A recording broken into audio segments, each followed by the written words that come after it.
on the right side and the left side, you might have to reverse the drawing in another designer's pattern. But this generally is symmetrical right to left, so it didn't require me to reverse that pattern. I just needed to trace it as is. I'm going to turn it over. I'm going to roll my thumb on the edge of the paper. And when I do that, I want to make sure that as it peels away, I've got trace drawing, grid side, and the waste paper comes away clean, meaning it's not sticky. And my sticky fusible is right here. You may be able to see it as kind of a gridded haze and shiny haze in there. So this becomes trash. I don't need that anymore.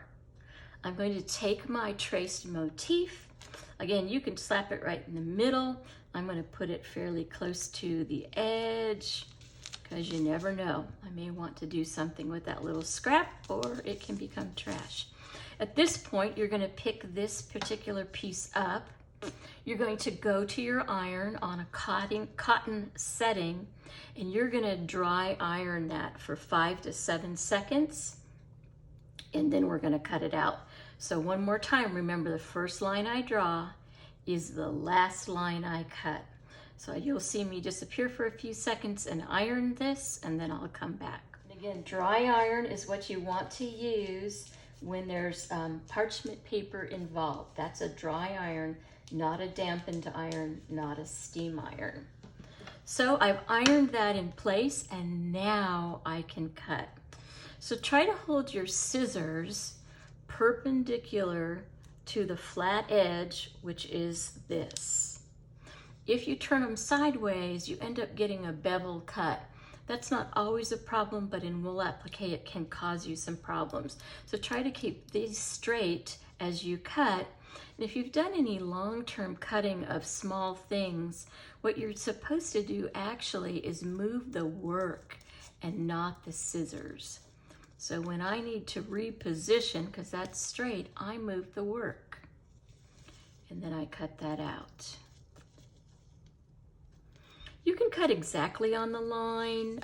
This is not super science right here for this particular motif.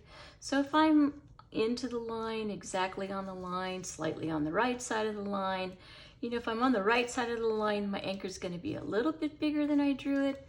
If I'm right on the line, it should be pretty accurate to the drawing. If I'm cutting away the line, then my motif is going to be slightly smaller than I drew it. In this particular case, honestly, none of that is super critical for this particular one.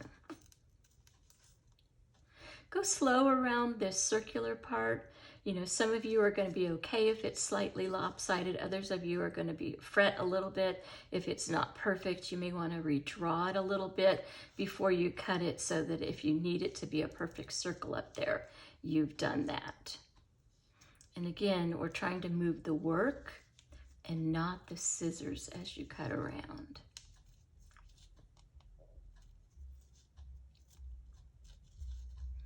And I'm almost done. Nothing like watching somebody cut something out.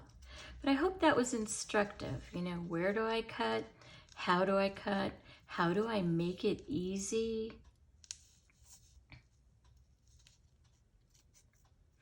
And since I'm moving the work, I pretty much wanted the scissors to be on the opposite side of what I'm cutting. I don't want to be cutting over here with my drawing over there. I want it here where I can really see it. And I do reposition it on a straight edge, but when it comes to these curves, I'm moving the work as I asked you to do. So there's my cutout anchor from the traced side. And here's my cutout anchor that we're going to actually see. If you need to go back in there because maybe that's not clean enough for you right there, or that's not clean enough for you right there, take a few nips out, but just take little baby nips out because you don't have enough to cut a second one if you decide you're not happy with it. So think about that as you work it. But there you go. That's what we had before we left off. And now I'm just going to turn it to the other side, excuse me.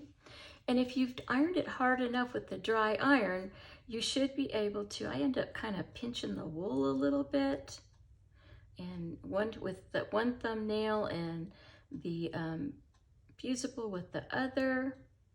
And hopefully I'm dragging away just the yellow grid side. Can you see that?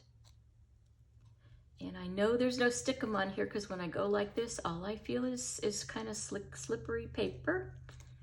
And there it is. So again, I know I've got the fusible on the back side. That's your hint too. If you ever cannot tell, especially on white motifs, which side has fusible, pinch it. And if it's sticky, you know that's the side you put down on your work.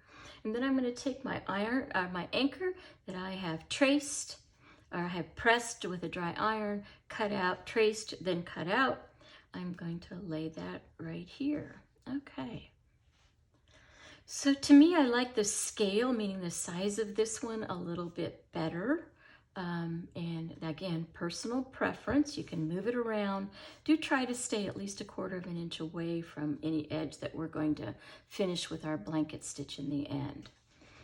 Okay, I'll see you in the next video where we're going to just kind of make sure we're happy with this design, and one more time return to the iron and press it down.